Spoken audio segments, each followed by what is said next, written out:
हाँ जी बेटा, नेक्स्ट हम लोग जो है वो बात करने जा रहे हैं net community that is secondary productivity की। ठीक है, देखें भाई, हमने लास्ट वीडियो के अंदर जो है ना वो बात की थी यहाँ पर किसकी, दैट इज जीपीपी की और एनपीपी की। ठीक है, जीपीपी जो थी वो आपके पास में थी ग्रॉस प्राइमरी प्रोडक्टिविटी और एनपीपी थी नेट प्राइमरी प्रोडक्टिविटी। ठीक है, सेकेंडरी प्रोडक्टिविटी जो है ना वो क्या होती है, तो देखें हमने वहां पर डिस्कस किया था कि कंज्यूमर्स के लिए जो है ना वो एनपीपी अवेलेबल होती है, whole of the GPP was not available for the consumers to consume.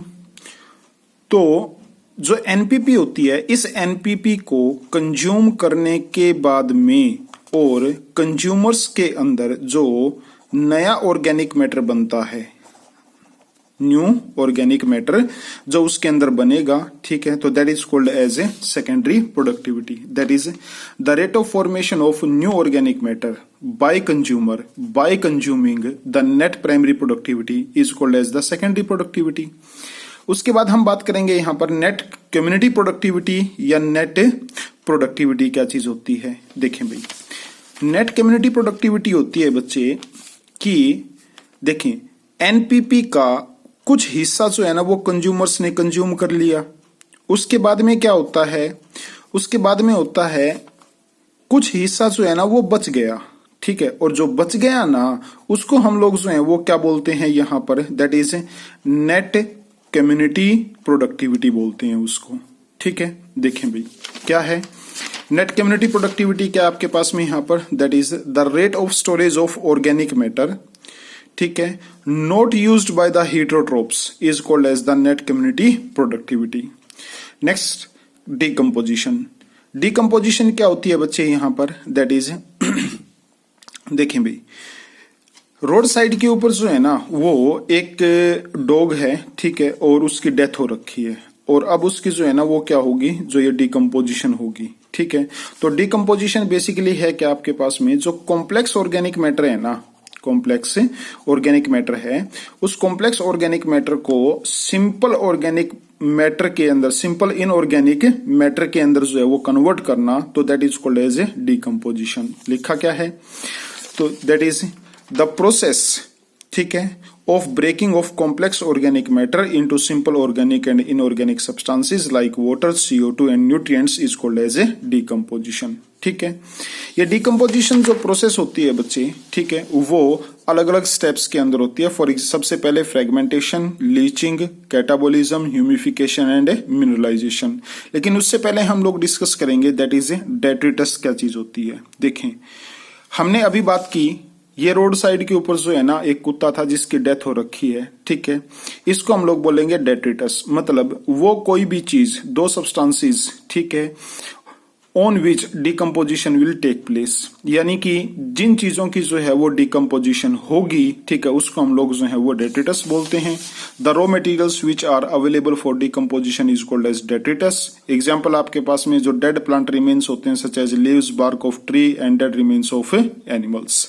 आगे भी the process of decomposition completes in 5 step.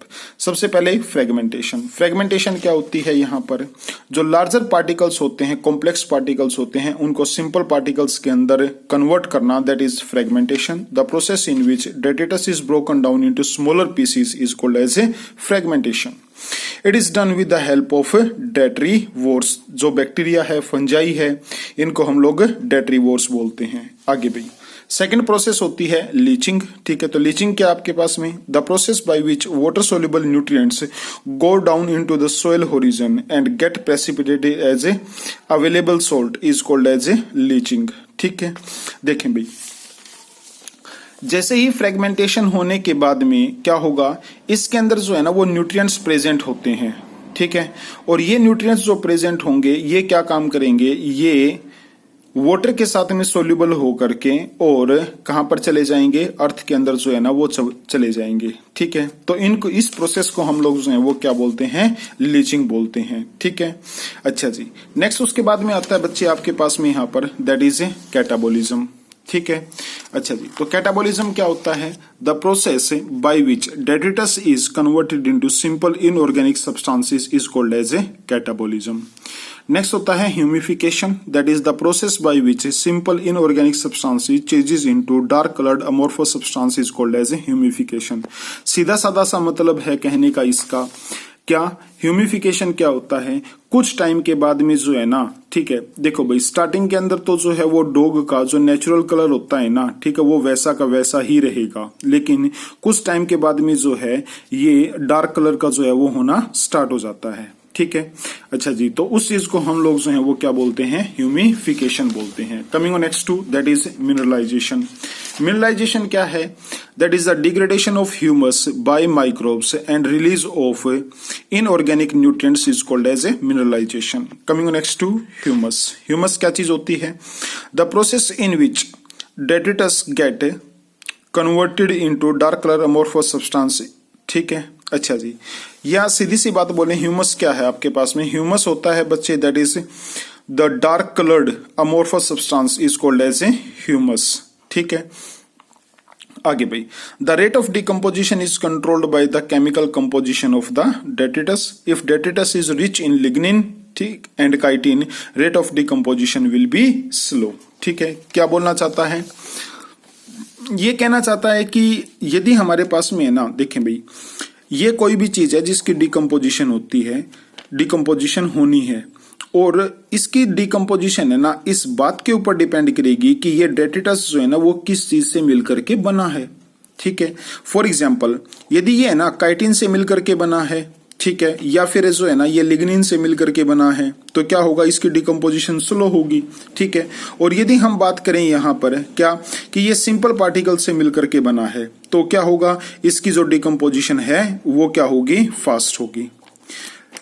Chitin और लिग्निन के केस के अंदर स्लो होती है, और सिंपल यदि चीजों से मिलकर के बनी है वो चीज जिसकी डिकम्पोजिशन होती है तो उसकी फास्ट होगी डिकम्पोजिशन, ठीक है। नेक्स्ट भाई, तो उसके बाद हम लोग जो है वो बच्चे बात करते हैं यहाँ पर, दैट इज